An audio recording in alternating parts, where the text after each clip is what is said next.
നമസ്കാരം. സൂര്യദീപം അസ്ട്രോളജിയിലേക്ക് എല്ലാവർക്കും സ്വാഗതം. ഇന്ന് നമ്മൾ വളരെ പ്രധാനപ്പെട്ട ഒരു വിഷയമാണ് ഇവിടെ പറയുന്നത്. ഇങ്ങനെയൊരു വിഷയം നമ്മൾ സംസാരിക്കാനുണ്ടാവുന്ന കാരണം നമ്മളുടെ വളരെ അടുത്ത ഒരു സുഹൃത്തെന്ന് തന്നെ പറയാം. അദ്ദേഹം വിശ്വാസപരമായിട്ട് ഒരു കാര്യം ചെയ്തു, പക്ഷെ അദ്ദേഹത്തിന് ഫലമുണ്ടായില്ല. അത് എന്തുകൊണ്ടാണെന്നാണ് നമ്മളോട് അദ്ദേഹം ചോദിച്ചിരിക്കുന്നത്. അദ്ദേഹം ചെയ്തത് ആരോ പറഞ്ഞു കൊടുത്ത രീതിയിൽ പച്ചക്കർപ്പൂരം വീട്ടിൽ വെച്ച് ധനവരവ് ഉണ്ടാകും എന്നുള്ളതാണ്. വളരെ ശരിയായ ഒരു കാര്യമാണ്. പച്ചക്കർപ്പൂരം വീട്ടിൽ വെച്ചാൽ ധനവരവ് ഉണ്ടാകുമെന്നുള്ളതിൽ യാതൊരു തർക്കവുമില്ല. പക്ഷേ അദ്ദേഹം ചെയ്ത രീതികൾ ചോദിച്ചപ്പോൾ അദ്ദേഹത്തിന് പറഞ്ഞു കൊടുത്ത് അദ്ദേഹം മനസ്സിലാക്കിയ അറിവുകൾ പൂർണ്ണമല്ല. ഈ പച്ചക്കർപ്പൂരം വീട്ടിൽ വെച്ചാൽ പണം വരും, പക്ഷേങ്കിൽ അത് ചെയ്യേണ്ട ഒരു രീതിയുണ്ട്. അദ്ദേഹത്തിന് പറഞ്ഞു കൊടുത്തത് കർമ്മം മാത്രമാണ്. നമ്മളൊരു കാര്യം ചെയ്യാൻ ഉദ്ദേശിക്കുമ്പോൾ അതിന് ഒരു ഒരുക്കം ആവശ്യമാണ്. അതിനുശേഷം ആ കർമ്മം ചെയ്യേണ്ടതുണ്ട്. അതിനുശേഷം അതിനെ ഒന്ന് നമ്മൾ അവസാനിപ്പിക്കേണ്ട ഒരു രീതിയുണ്ട്.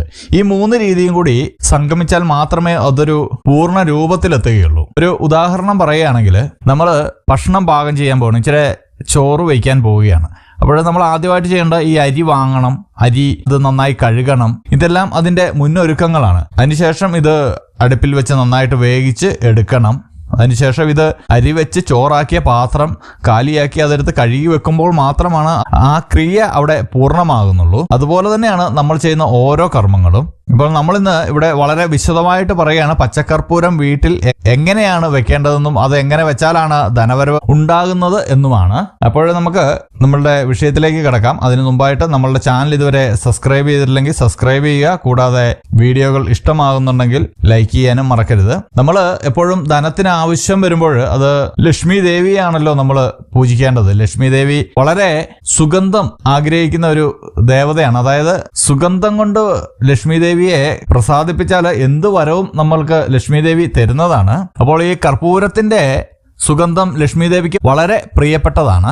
നമ്മൾ ഈ കർപ്പൂരം വാങ്ങിച്ചിട്ട് ചെയ്യേണ്ട ക്രിയകളാണ് ഇനി നമ്മൾ പറയുന്നത്. ഈ കർപ്പൂരം വാങ്ങിച്ചതിന് ശേഷം കർപ്പൂരം നന്നായിട്ട് പൊടിച്ചെടുക്കേണ്ട ഒരു ആവശ്യമുണ്ട്. അതിനുശേഷം കുറച്ച് ചന്ദനവും എടുത്തതിന് ശേഷം ഈ ചന്ദനവും കർപ്പൂരവും പനിനീരിൽ ചാലിച്ച് അല്ലെങ്കിൽ തുളസി തീർത്ഥത്തിൽ ചാലിച്ച് നമ്മളുടെ വീടുകളിലെല്ലാം ഈ ലക്ഷ്മി ദേവി വസിക്കുന്നത് നമ്മളുടെ പ്രധാന വാതിലിന്റെ കട്ടളപ്പടിയിലാണെന്ന് പറയും.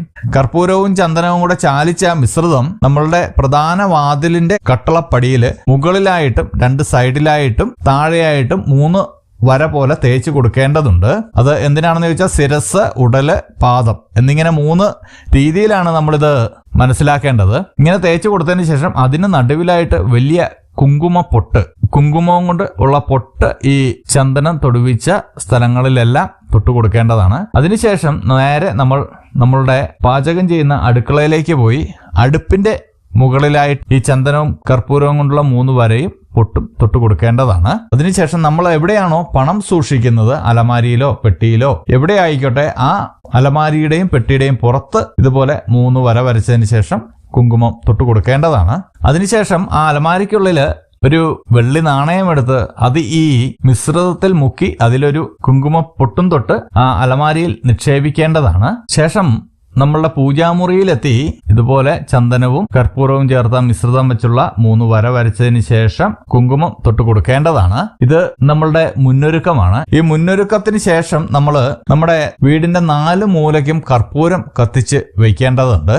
അതിനുശേഷം നമ്മൾ ഒരു മഞ്ഞ പേപ്പറിൽ ചുവന്ന മഷി കൊണ്ട് ഓം മഹാലക്ഷ്മിയെ നമഃ എന്ന മന്ത്രം, ഓം മഹാലക്ഷ്മിയെ നമഃ എന്ന മന്ത്രം 101 തവണ ചുവന്ന മഷിയും കൊണ്ട് എഴുതേണ്ടതാണ്. ഈ മഞ്ഞ പേപ്പറൊക്കെ നമുക്ക് ഈ ബുക്ക് സ്റ്റാളിൽ നിന്നൊക്കെ കിട്ടും. കുട്ടികളുടെയൊക്കെ പുസ്തകങ്ങളൊക്കെ ലഭിക്കുന്ന ബുക്ക് സ്റ്റാളുകളിൽ നിന്ന് നമുക്ക് വാങ്ങാൻ ലഭിക്കുന്നതാണ്.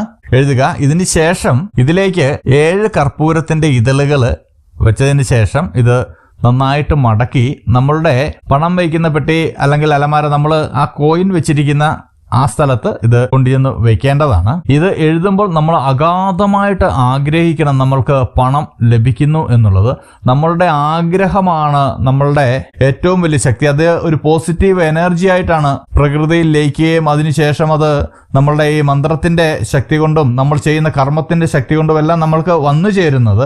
അതിനെ അഗാധമായിട്ട് നമ്മൾ ആഗ്രഹിക്കണം. ഒരു പരീക്ഷണം എന്ന പോലെ നിങ്ങൾ ഒരിക്കലും ഇത് ചെയ്യാൻ പാടില്ല. അപ്പോൾ ഇങ്ങനെ ചെയ്ത ശേഷം ഈ അലമാരയിൽ നിക്ഷേപിക്കുക. ഇത് നിങ്ങൾ 21 ദിവസം തുടരേണ്ടതാണ് ഈ പറഞ്ഞ കർമ്മങ്ങളെല്ലാം. അപ്പോൾ ഈ മുന്നൊരുക്കം ഒരു ദിവസം മാത്രം പോരാ, എല്ലാ ദിവസവും നമ്മുടെ കട്ടിളപ്പടിയിലും പൂജാമുറിയിലും അടുപ്പിലുമെല്ലാം നമ്മൾ ചന്ദനവും കർപ്പൂരവും കൊണ്ടുണ്ടാക്കിയ മിശ്രിതവും കുങ്കുമവും തേക്കുന്നത് എല്ലാ ദിവസവും ചെയ്യേണ്ടതാണ്. ഇത് ഈ കട്ടിളപ്പടിയിലെയും പൂജാമുറിയിലെയും എല്ലാം തേച്ചു വെച്ച ചന്ദനത്തിന്റെ മിശ്രിതം അത് വൃത്തിയാക്കുന്നതിനായിട്ട് പനിനീര് ഉപയോഗിക്കുക. പനിനീരിൽ മുക്കിയ തുണി ഉപയോഗിച്ച് തുടച്ച് കളയുക. അതിനുശേഷം വീണ്ടും തേക്കുക. മറ്റൊരു പ്രധാന കാര്യം, ഈ അലമാരിയിൽ വെച്ച വെള്ളിത്തുട്ട് അത് ഒരിക്കലും എടുത്ത് വൃത്തിയാക്കാൻ നിൽക്കരുത്. പകരം വേറൊരു വെള്ളിത്തുട്ട് എടുത്ത് ഇതുപോലെ ചന്ദനവും കർപ്പൂരവും കലർന്ന മിശ്രിതത്തിൽ മുക്കിയതിന് ശേഷം അതിൽ ഒരു സിന്ദൂരം തൊടുവിച്ച് വീണ്ടും അവിടെ നിക്ഷേപിക്കുക. അങ്ങനെ 21 ദിവസം 21 വെള്ളിത്തുട്ടുകൾ വേണമെന്ന് ആണ് സാരം. അതുപോലെ തന്നെയാണ് മഞ്ഞ പേപ്പറിൽ എഴുതേണ്ടതും. 21 ദിവസവും നിങ്ങൾ എഴുതേണ്ടതുണ്ട്. ഈ സമയമെല്ലാം നിങ്ങൾ അഗാധമായിട്ട് ധനം വേണമെന്നുള്ള ആഗ്രഹം ഉണ്ടായിരിക്കണം. അപ്പോൾ ഇത്രയുമാണ് നിങ്ങൾ ചെയ്യേണ്ട കർമ്മം. ഈ കർമ്മങ്ങൾ നമ്മൾ അവസാനിപ്പിക്കേണ്ടതുണ്ട്. അതെങ്ങനെയാണെന്ന് പറയാം. അതിനു മുമ്പ് നിങ്ങൾ അറിഞ്ഞിരിക്കേണ്ട മറ്റൊരു കാര്യമുണ്ട്. ഇത് എപ്പോഴാണ് എങ്ങനെയാണ് ചെയ്യേണ്ടത് എന്നുള്ളത്. ഇത് ഏറ്റവും നല്ല ഫലം കിട്ടുന്നത് ബ്രഹ്മ മുഹൂർത്തത്തിൽ ചെയ്യുമ്പോഴാണ്. ഇല്ലെങ്കിൽ നിങ്ങൾക്ക് സന്ധ്യാസമയത്ത് ദീപം തെളിയിക്കുന്ന സമയത്തും ചെയ്യാം. ഈ ബ്രഹ്മമുഹൂർത്തം എന്ന് പറയുമ്പോൾ എല്ലാവർക്കും ഒരു തെറ്റിദ്ധാരണയുണ്ട്, അത് 3 മണി 4 മണിയാണെന്ന്. അങ്ങനെയല്ല. ഒരു മുഹൂർത്തം എന്ന് പറയുന്നത് 48 മിനിറ്റ് ആണ് എന്ന് നമ്മൾ മനസ്സിലാക്കേണ്ടതുണ്ട്. അപ്പോൾ ബ്രഹ്മമുഹൂർത്തം വരുന്നത് സൂര്യ ഉദയത്തിന് മുമ്പ് 2 മുഹൂർത്തം മുമ്പ് ആണ് ബ്രഹ്മമുഹൂർത്തം ആരംഭിക്കുന്നത്. ചില സ്ഥലങ്ങളിലൊക്കെ ചില കാര്യങ്ങളിലൊക്കെ ബ്രഹ്മമുഹൂർത്തത്തെ സൂര്യ ഉദയത്തിന് 48 മണിക്ക് ഒരു മുഹൂർത്തം മുമ്പ് 48 മിനിറ്റ് മുമ്പ്, അതായത് ഒരു മുഹൂർത്തം മുമ്പ് നമ്മൾ എടുക്കാറുണ്ട്. ഇവിടെ അങ്ങനെയല്ല. 2 മുഹൂർത്തം മുമ്പ് ബ്രഹ്മമുഹൂർത്തം ആരംഭിക്കുകയും സൂര്യ ഉദയത്തിന് 48 മിനിറ്റ് മുമ്പ് അവസാനിക്കുകയും ചെയ്യും. അതായത് ഇന്ന് സൂര്യൻ 6 മണിക്കാണ് ഉദിക്കുന്നതെങ്കിൽ അതിന് 1 മണിക്കൂർ 36 മിനിറ്റ് മുമ്പാണ് ബ്രഹ്മമുഹൂർത്തം ആരംഭിക്കുന്നത്. ഈ ബ്രഹ്മമുഹൂർത്തം ആരംഭിച്ച് ഈ മുഹൂർത്തം 48 മിനിറ്റ് ഉണ്ട് എന്ന് മനസ്സിലാക്കുക. ചിലപ്പോൾ നിങ്ങളുടെ കർമ്മത്തിന് ഒരു 15 മിനിറ്റ് 20 മിനിറ്റ് മതിയായിരിക്കും. ഈ ബ്രഹ്മമുഹൂർത്തത്തിനിടയിലുള്ള മുഹൂർത്തത്തിൽ എപ്പോഴെങ്കിലും നിങ്ങൾ ചെയ്താലും മതിയാവും. ഇല്ലെങ്കിൽ സന്ധ്യാസമയത്ത് ചെയ്യുക, ദീപം തെളിയിക്കുന്ന സമയത്ത് ചെയ്യുക.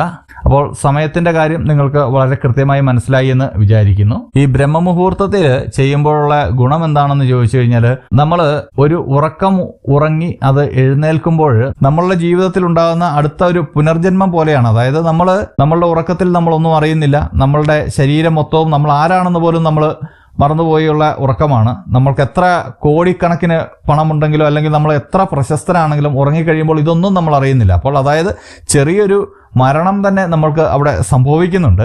അപ്പോൾ ഉണർന്നെഴുന്നേറ്റ് കഴിയുമ്പോൾ നമ്മൾ വളരെ ശുദ്ധിയുള്ള ഒരു ശരീരമായിട്ടാണ് എഴുന്നേൽക്കുന്നത്. ആ സമയത്ത് നമ്മൾ പോയി കുളിച്ച് ശരീരശുദ്ധിയൊക്കെ വരുത്തി ഇത് ചെയ്യുകയാണെങ്കിൽ ഏറ്റവും നല്ല ഒരു ഉചിതമായിട്ടുള്ള മാർഗമാണ്. കാരണം നമ്മൾ ഈ സന്ധ്യാസമയത്തൊക്കെ ചെയ്യുകയാണെങ്കിൽ നമ്മൾ ആ ദിവസം മുഴുവൻ ചിലപ്പോൾ നമ്മൾ നോൺ വെജ് കഴിക്കും, അഹിതങ്ങളായിട്ടുള്ള പ്രവർത്തനങ്ങൾ നമ്മൾ ചെയ്യും. ചിലപ്പോൾ നമ്മൾ ചില ആളുകളോട് ദേഷ്യപ്പെടും, അസൂയ, കുശുമ്പ്, ഇതെല്ലാം നമ്മളുടെ മനസ്സിൽ ചിലപ്പോൾ വന്ന് ചേർന്ന് അയ്യോ എന്നാൽ ഇനി ഇത് ചെയ്യണമല്ലോ, ഈ കർമ്മം ചെയ്യണമല്ലോ എന്നും കണ്ടൊക്കെ ആയിരിക്കും സന്ധ്യാസമയത്ത് വന്ന് ചെയ്യാൻ പോകുന്നത്. അപ്പോൾ അങ്ങനെ ചെയ്യാതിരിക്കുന്നതാണ് നല്ലത്. ബ്രഹ്മമുഹൂർത്തത്തിൽ ചെയ്തു കഴിഞ്ഞാൽ ഫലം ഏറെയാണ്.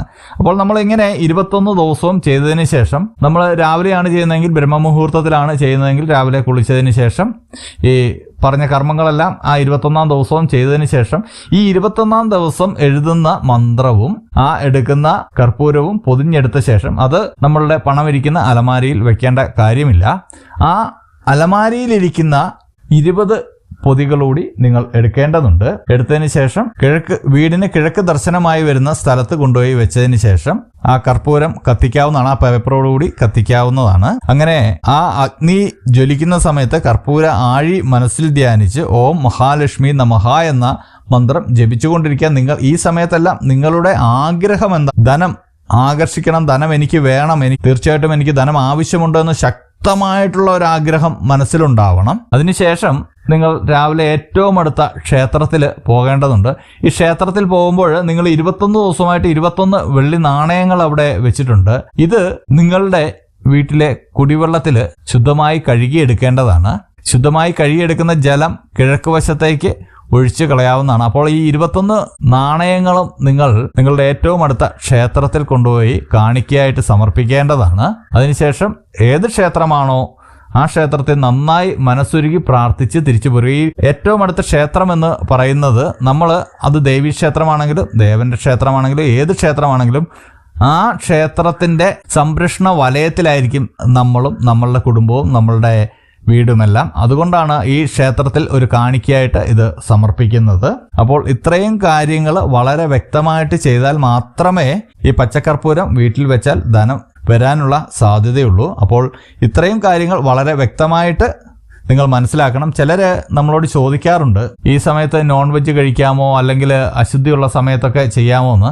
അതുകൊണ്ടാണ് നമ്മൾ പറയുന്നത്, ഈ നോൺ വെജ് ഒക്കെ കഴിക്കുന്ന ഒരു ചെറിയൊരു മരണത്തിൽ നിന്നാണ് നമ്മൾ ഉറക്കമുണർന്ന് എഴുന്നേൽക്കുന്നതെന്ന് പറഞ്ഞില്ല. അപ്പോൾ അതിൽ ഒരു പ്രശ്നം വരുന്നില്ല. പിന്നെ നിങ്ങൾ ഈ അശുദ്ധിയുള്ള സമയം സ്ത്രീകൾ അതിനനുസരിച്ചുള്ള ദിവസങ്ങൾ നിങ്ങൾ മനസ്സിലാക്കി ഈ കർമ്മങ്ങൾ ചെയ്യുകയാണെങ്കിൽ വളരെ നന്നായിരിക്കും. ഒരു നെഗറ്റീവ് എനർജി നമ്മളിൽ ഉണ്ടാവാൻ പാടില്ല എന്നേ ഉള്ളൂ. ഈ കർമ്മങ്ങളൊക്കെ ചെയ്യുമ്പോൾ വലിയ പൂജാവിധികളൊക്കെ ചെയ്യുമ്പോഴാണ് ഇതൊക്കെ നോക്കേണ്ടത്. നമ്മളുടെ ശരീരം, മനസ്സ് ഇത് രണ്ടും ശുദ്ധമായിരിക്കുന്ന സമയത്ത് എപ്പോൾ വേണമെങ്കിലും നമുക്ക് ഇത് ചെയ്യാം. എപ്പോൾ വേണമെങ്കിലും എന്ന് നമ്മൾ ഉദ്ദേശിച്ച് ഈ ബ്രഹ്മമുഹൂർത്തത്തിൽ അല്ലെങ്കിൽ സന്ധ്യാസമയത്ത് ഇത് ചെയ്യാം. എന്തുകൊണ്ടാണെന്നാൽ ഇത് ഈ സമയത്താണ് നമ്മൾക്ക് ഫലം കൂടുതൽ ലഭിക്കുന്നത്. അപ്പോൾ മറ്റൊരു പ്രധാന കാര്യം, നമ്മളുടെ പ്രാർത്ഥനയിൽ നിങ്ങളെ ഉൾപ്പെടുത്തണമെന്നുണ്ടെങ്കിൽ നിങ്ങളുടെ പേര്, നക്ഷത്രം, ജന്മവർഷം, തീയതി എന്നിവ നമ്മളുടെ കമന്റ് ബോക്സിൽ രേഖപ്പെടുത്തുക. അപ്പോൾ ഇതുപോലെയുള്ള അറിവുകൾക്കും വിശേഷങ്ങൾക്കുമായിട്ട് എൻ്റെ ചാനൽ സബ്സ്ക്രൈബ് ചെയ്യുക. ഇനിയും മറ്റൊരു വീഡിയോ ആയിട്ട് നമുക്ക് വീണ്ടും കാണാം. നന്ദി, നമസ്കാരം.